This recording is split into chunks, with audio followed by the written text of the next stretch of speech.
When you talk about great teams in basketball history at Maryville University, the 2003-04 team would be on the top of that list. The team was coached by Matt Rogers, and he thought this was going to be a rebuilding year. Yeah, it was. We were in complete rebuild mode the year before.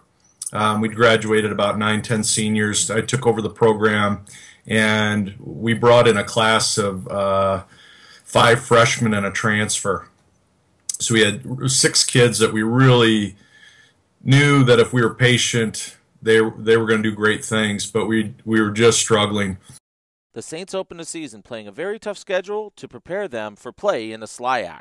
Yeah, we had Coach Rogers' philosophy was just schedule the toughest games in non-conference just to get you ready for conference, and that's what he did. We played some of the top coaches schools in the country, and we obviously the record didn't show it, but I mean we learned a great deal, and although we were 1-8 going in, I mean we played a lot of these teams pretty close down to the wire, and just going into conference with playing all these quality teams, we just had a lot of confidence going into conference. But after the holiday break, the team and coaches saw some great possibilities ahead. And we're just a different team. They bought into each other. Their relationships with each other were so strong, and it was more than just basketball. They were really reinventing Maryville and the experience for the kids on that campus, and they were really the Pied Pipers in a lot of ways.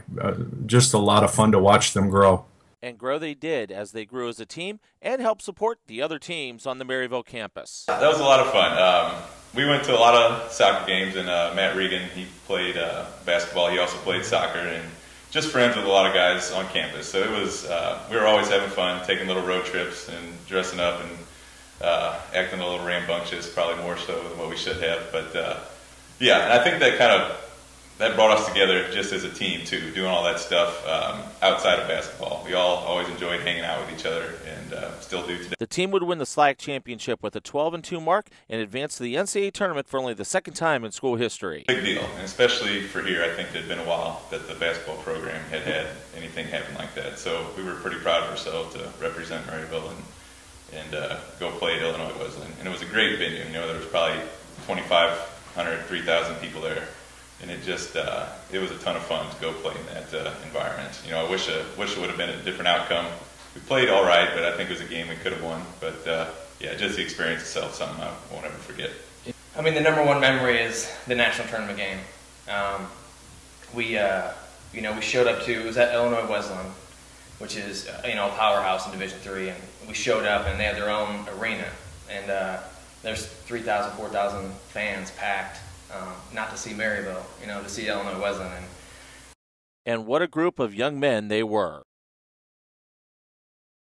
It was just an unbelievable dynamic. Still to this day, almost 15 years later, with these guys, when we get together for a wedding or we see each other in an event, it's a lot like yesterday for them. They're brothers in every way.